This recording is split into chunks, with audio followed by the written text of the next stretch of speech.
நமக்கு வந்து போர்ட்ஃபோலியோல மேக்ஸிமமே நான் சொல்றது 20 கம்பெனிஸ் இருந்தா போதும். 4000 கம்பெனிஸ் இருக்கு இந்தியன் ஸ்டாக் மார்க்கெட்ல. 4000 கம்பெனிஸ் இருக்கு. ஒன்னொன்னு ஒரு பிசினஸ் பண்ணுது. நமக்கு புரிஞ்ச பிசினஸ் நம்ம வாங்கிட்டு போலாம். டெக்கே தான் வாங்கணும்னு அவசியம் இல்ல. போரிங் ஸ்டாக்ஸ், போரிங் செக்டர்ஸ் கேட்கவே போரிங்கா இருக்கும். ஐயோ இதுவா அப்படின்னு. ஆனா அங்கதான் ரிட்டர்ன் கிடைக்கும்.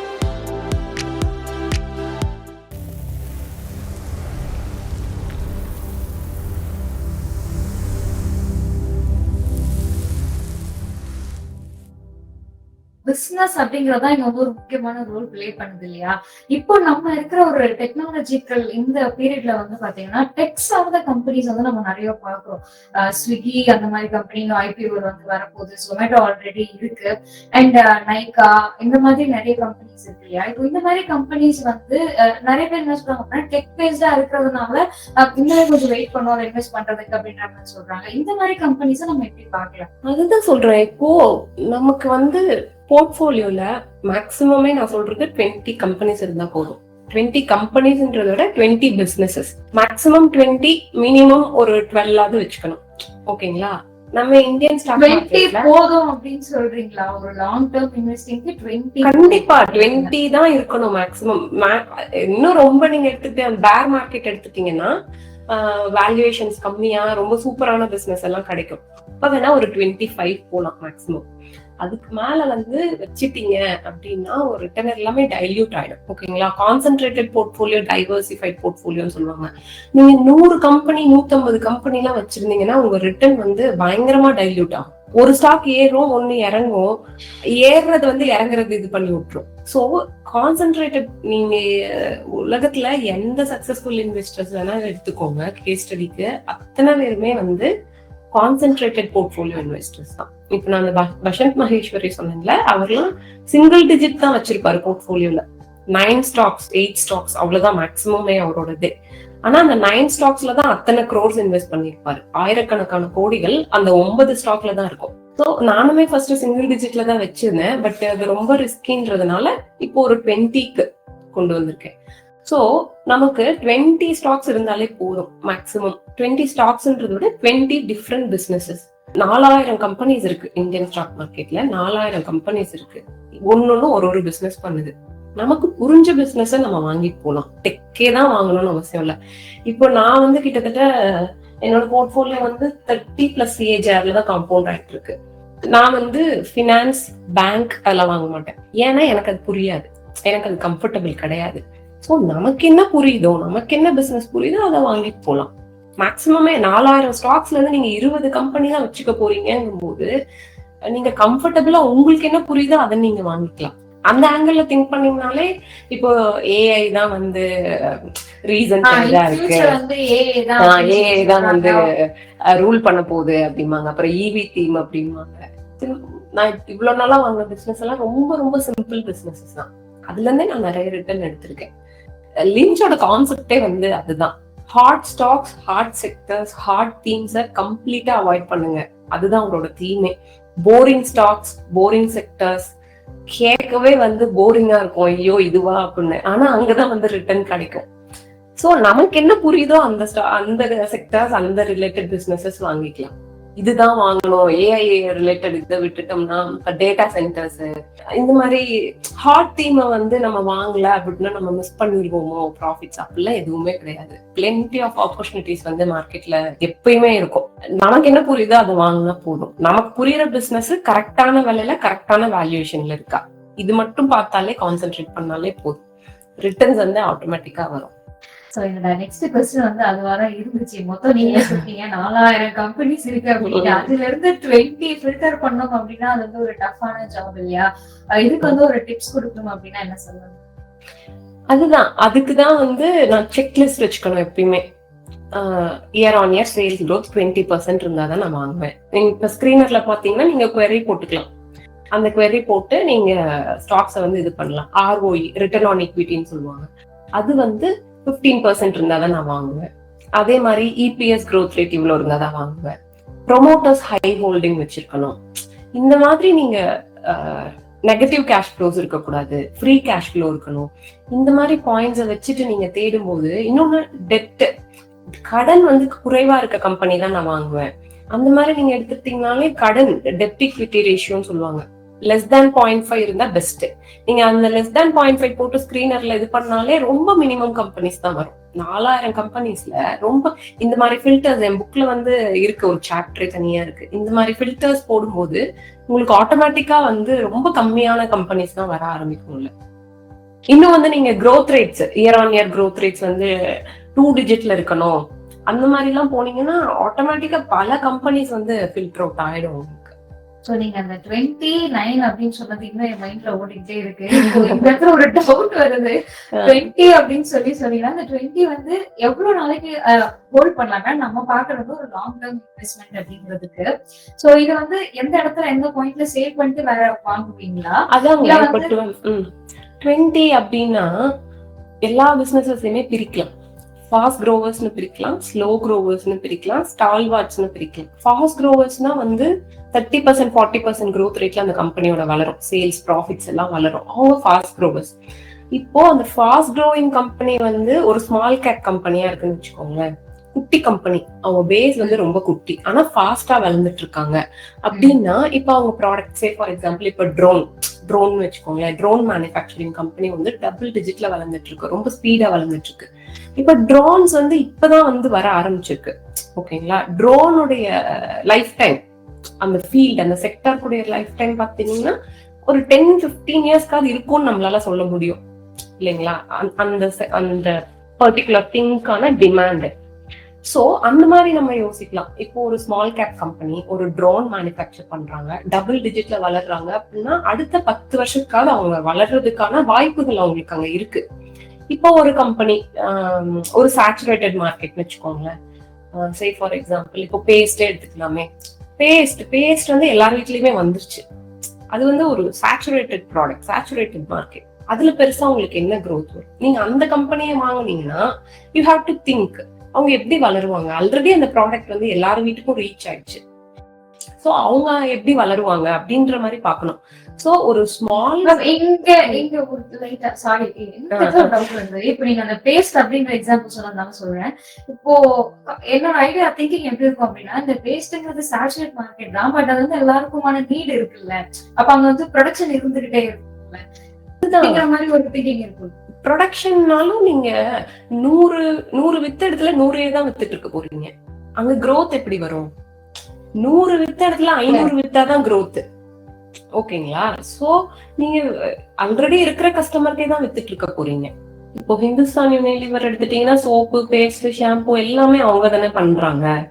கிட்டத்தட்ட ஒரு 8-9 வருஷத்துல இப்பதான் வந்து அவங்க சேல்ஸே வந்து டபுள் பண்ணிருக்காங்க. 2016ல 30,000 கோடியா இருந்தது, 2024ல 60,000 கோடியா இருக்கு. ஓகேங்களா, சோ கிட்டத்தட்ட இத்தனை வருஷம் கழிச்சுதான் அவங்க சேல்ஸை வந்து டபுள் பண்ணிருக்காங்க. இதே நீங்க ஒரு ஸ்மால் கேப் கம்பெனி எடுத்துட்டீங்க அப்படின்னா இயர் ஆன் இயர் டபுள் பண்ணுவாங்க சேல்ஸ், ஏன்னா அவங்களோட பேஸ் வந்து குட்டி. இப்போ ஒரு சில்சா டெக்னாலஜிஸ்னு ஒரு கம்பெனி, அந்த கம்பெனி பாத்தீங்கன்னா 2021ல 100 crores இருந்த சேல்ஸ் 2023ல 280 crores, ஜஸ்ட் டபுள் ஆயிடுச்சு இல்லையா.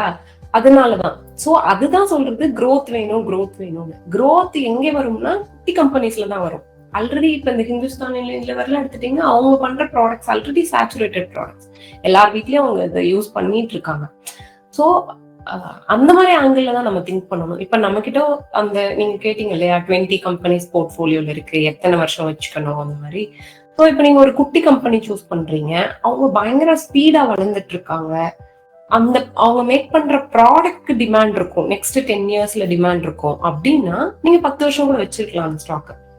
ஓகேங்களா, இப்போ சைக்கிளிக்கல்ஸ்னா இப்ப இந்த சிமெண்ட், ஸ்டீல் செக்டர் இவங்க எல்லாம் வந்து எடுத்துட்டீங்கன்னா பூம்ஸ் அண்ட் பஸ்ட் இருந்துட்டே இருக்கும் அவங்க சேல்ஸ்ல, ப்ராஃபிட்ஸ்ல. 2-3 வருஷம் பாத்தீங்கன்னா சூப்பரா ப்ராஃபிட்ஸ் வரும், அடுத்த 2-3 வருஷம் பாத்தீங்கன்னா நெகட்டிவ்க்கு போயிடும், திரும்ப 2-3 வருஷம் கழிச்சு. சோ இந்த மாதிரி நீங்க சைக்கிளிக்கல் ஸ்டாக்ஸ் வச்சிருக்கீங்க அப்படின்னா கரெக்டான டைம்ல என்டர் ஆகணும், கரெக்டான டைம்ல விற்கணும். சோ உங்ககிட்ட இருக்கிற கம்பெனிஸ யூ ஹாவ் டு கேட்டகரைஸ்.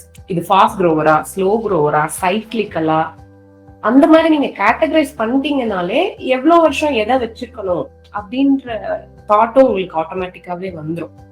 இப்ப நம்ம அந்த கம்பெனிஸ் பத்தி நிறைய பாத்துட்டு வரோம் இல்லையா? இப்போ இந்த ஐபிஓ அப்படிங்கறத பத்தி உங்களோட தாட் என்ன? இப்போ ஐபிஓஸ்ல ஒரு கம்பெனி லிஸ்ட் ஆயிதான் வந்து நமக்கு செகண்டரி மார்க்கெட்டுக்கு வந்து வருது. சோ இப்ப இந்த ஐபிஓ அப்ளை பண்ணணும் அப்படின்னா, ஐபிஓ யூஸ்வலி நான் வந்து ஐபிஓ ஸ்டாக்ஸ் வாங்கவே மாட்டேன். எனக்கு வந்து ப்ரூவன் ட்ராக் ரெக்கார்டு இருக்கணும். லாஸ்ட் 5 years ஆச்சும் எல்லாத்துலயுமே அவங்க வந்து க்ரோத் காட்டியிருக்கணும், எல்லாத்துலயுமே அவங்க இம்ப்ரூவ் ஆயிருக்கணும், அடுத்த 5 வருஷத்துக்கு அவங்க இம்ப்ரூவ் ஆகிறதுக்கான ஆப்பர்ச்சுனிட்டிஸ் இருக்கணும். ரெண்டுமே இருக்கிற ஒரு ஸ்டாக் தான் வந்து நான் வாங்குவேன். ஐபிஓனா ஜென்ரலி நான் அது வாங்குறதுல அவாய்ட் பண்ணிடுவேன் டோட்டலாவே. எனக்கு நமக்கு வேணுங்கிறது ரிட்டர்ன் வந்து எங்கிருந்து வந்தா என்ன, நமக்கு கான்பிடென்டா எங்கிருந்து வரும்னு நமக்கு ஒரு கன்விக்ஷன் இருக்கும், அங்க வாங்கலாம். எனக்கு வந்து ஐபிஓல பெருசா கன்விக்ஷன் கிடையாது. அவங்க என்ன பண்ணுவாங்க, அது இந்த start ups, new age businesses, அதுல எல்லாம் பெருசா எனக்கு நம்பிக்கை இல்லை. அதனால நான் அது ரிஸ்க் எடுக்கிறதும் இல்லை. இப்ப நீங்க இவ்வளவு விஷயம் சொன்னது வந்து என்னோட புரிதல் என்னன்னா, இந்த ஃபோமோன்னு சொல்லுவோம் இல்ல, இந்த நியூஸ் பேஸ்டான சில விஷயங்கள், இல்ல ஃப்ரெண்ட்ஸ் சொன்னாங்க இந்த ஸ்டாக் ஏறிடுச்சு அப்படிங்கிற மாதிரி எதுவுமே பண்ணாம ப்ராப்பரா சில விஷயங்களை பண்ணி பிசினஸ் ஃபோமோன்றது இன்வெஸ்டர்ஸ் பண்ற ரொம்ப பெரிய தப்பு. ஃபோமோன்றது அந்த ஃபியர் ஆஃப் மிஸ்ஸிங் அவுட் எப்ப வரும் அப்படின்னா, ஒரு ஸ்டாக் வந்து ஆல்ரெடி எல்லார் கண்ணிலையும் பட்டு பல மடங்கு ரிட்டர்ன் கொடுத்துருக்கோம், அப்பதான் எல்லார் கண்ணுக்குமே படும், அப்பதான் அந்த ஃபோமோன்றதே வரும்.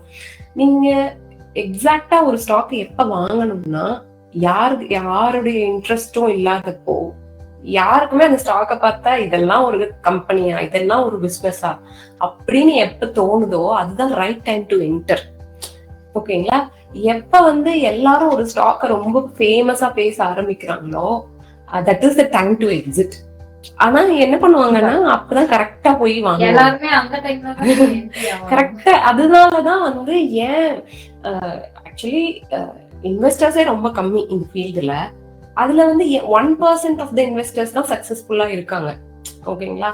99% ஆஃப் த இன்வெஸ்டர்ஸ் வந்து தோக்குறது எந்த இடம் அப்படின்னா, எல்லாருமே ஒரே மாதிரியாவே திங்க் பண்றது. கான்ட்ரா இன்வெஸ்டிங் அப்படின்னு சொல்லுவாங்க. அதாவது மத்தவங்களோட வந்து நீங்க தனித்து இருக்கணும், யோசிக்கிறதுல ஆகட்டும், எல்லாத்துலயுமே ஆகட்டும். நீங்க வந்து டிஃப்ரெண்டா தான் திங்க் பண்ணணும். எல்லாரும் போய் ஒண்ணுல ஏறி விழுறாங்கன்னா நம்ம அதுக்கு அந்த பக்கமே போக கூடாது. எங்க ரிட்டர்ன் கிடைக்கும் அப்படின்னா, எங்க வந்து யாருடைய இன்ட்ரெஸ்டுமே படாம ஒரு செக்டர் இருக்கோ. இப்ப நான் அந்த வாரியர் ரெனவபிள் சொன்னேன் இல்லையா, அதெல்லாம் 1000 பேக்கர் ரிட்டர்ன் கொடுத்த ஒரு ஸ்டாக் கிட்டத்தட்ட 2 ரூபாய் 3 ரூபாய்ல தான் இருந்துச்சு. ஆனா பேசல, இப்பதான் பேச ஆரம்பிக்கிறாங்க. இப்ப 3 ரூபாய்ல இருந்து 3000 ரூபாய்க்கு வந்துருச்சு. அது இப்பதான் எல்லார் கண்ணுக்கும் அது வந்து படுது.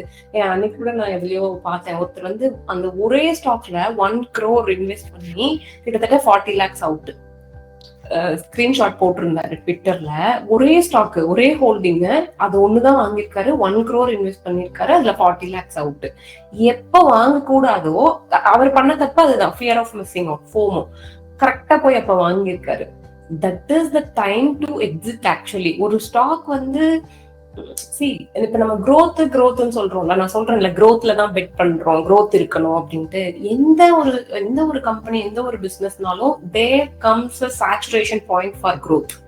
ஓகேங்களா? ஏன் பிராக்டிக்கலா வேணா நீங்க திங்க் பண்ணி பாருங்களேன். இப்போ உங்க பக்கத்து வீட்டுல ஒருத்தர் வந்து ஒரு பிசினஸ் பண்றாரு, செம ப்ராஃபிட் எடுக்கிறாரு. அவர் ஏதோ ஒரு சேல்ஸ் பண்றாருன்னு வச்சுக்கோங்களேன், ஏதோ ஒரு ப்ராடக்ட் சேல் பண்றாரு, செம ப்ராஃபிட், பயங்கரமா அவர் சம்பாதிக்கிறாரு. அப்ப என்ன பண்ணுவோம், நம்மளும் அதையே பண்ணலான்ட்டு போவோம். பக்கத்துல இருக்க எல்லாருமே, இப்போ ஒரு ஏரியால ஒரு கடை சூப்பரா ஏதாவது ஒரு டிஃப்ரெண்டா ஏதோ ஒரு சாப்பாடோ ஏதோ ஒண்ணு பண்றாங்க அப்படின்னா, அதே மாதிரி கடை பக்கத்துல வந்துரும் கொஞ்ச நாள்ல. ப்ராஃபிட், அது கேபிட்டலிசம் அப்படிதான் போகும். எங்கெல்லாம் மணி வருதோ அங்கெல்லாம் காம்படிஷன் போயிட்டே இருக்கும் பின்னாடி. இப்போ ஒரு கம்பெனி வந்து அபோவ் ஆவரேஜ் ப்ராஃபிட்ஸ் இருக்கிறாங்க அப்படின்னா அங்க காம்படிஷன் என்டர் ஆயிடும் ஆட்டோமேட்டிக்கலி. சோ ஒரு கம்பெனி ஒரு 5 வருஷம் பயங்கரமா ப்ராஃபிட் எடுக்கிறாங்க அப்படின்னாலே 5ஆவது வருஷம் முடியும் போதே காம்படிஷன் உள்ள வந்துடும், அவங்களோட ப்ராஃபிட்ஸ் எல்லாம் டைல்யூட் ஆக ஆரம்பிச்சிடும். சோ அதனாலதான் சொல்றது, growthனாலும் அங்கேயும் ஒரு லிமிடேஷன் இருக்கு, வேல்யூவேஷன்னாலும் அங்கேயும் ஒரு லிமிடேஷன் இருக்கு. பிளைண்டா growthலயும் வந்து நம்ம அப்படியே போய் இன்வெஸ்ட் பண்ணவும் கூடாது. கொஞ்சோண்டு ஸ்லோ டவுன் ஆனா கூட ஸ்டாக் பிரைஸ் இந்த மாதிரி இறங்க ஆரம்பிச்சிடும். நிறைய லாஸ் பண்ண ஆரம்பிச்சிருவோம் அப்புறம் நம்ம. ஸோ அந்த ஃபோமோன்றது ரொம்ப பெரிய தப்பு, இன்வெஸ்டர்ஸ் பண்ற ரொம்ப பெரிய தப்பு. இங்கெல்லாம் யாராவது வந்து ஒரு ஸ்டாக்கை பத்தி அதிகமா பேசுறாங்களோ பெட்டர் அப்படியே அவாய்ட் பண்ணிட்டு வந்துருங்க. எல்லாருமே ஏன் ஒரு ஸ்டாக் தெரியுதுனாலே அது ஆல்ரெடி ரிட்டர்ன் கொடுத்ததுனாலதான் எல்லாருக்கும் தெரிய ஆரம்பிச்சிருக்கு. அந்த பேர் ஏன் வெளியே வந்துச்சுன்னா நிறைய பேர் அதுல ப்ராஃபிட்ஸ் எடுத்துட்டாங்க, ஸ்டாக் பிரைஸ் ரொம்ப மேல போயிடுச்சு, அதுக்கப்புறம் தான் எல்லாருக்குமே தெரிய ஆரம்பிச்சிருக்கு. சோ அப்படிங்கும் போது அங்க உங்களுக்கு ஸ்பேஸே இருக்காது, நம்ம போய் அங்க போய் திரும்ப ரிட்டர்ன் எடுக்கிறதுக்கான வாய்ப்புகளே வந்து அங்க இருக்காது. சோ இவ்வளவு நேரம் பங்குச்சந்தை பத்தி இவ்வளவு விஷயங்களை ரொம்பவே டீப்பா நம்ம நேயர்களுக்காக சொல்லிருக்கீங்க. உங்களோட டைமுக்கு வந்து ரொம்ப ரொம்ப ரொம்ப நன்றி. Thank you so much for joining us. Thank you so much. எனக்குமே வந்து ரொம்ப இன்ட்ரெஸ்டிங்கா இருந்தது. ஆக்சுவலி எனக்குமே இதுதானே ஃபர்ஸ்ட் இன்டர்வியூ. எல்லாமே எனக்கு ரீகேப் பண்ண மாதிரி இருந்துச்சு, எங்க இருந்து வந்தோம் என்ன பண்ணோம் அப்படின்ட்டு. I'm also very happy. Thank you so much. Thank you.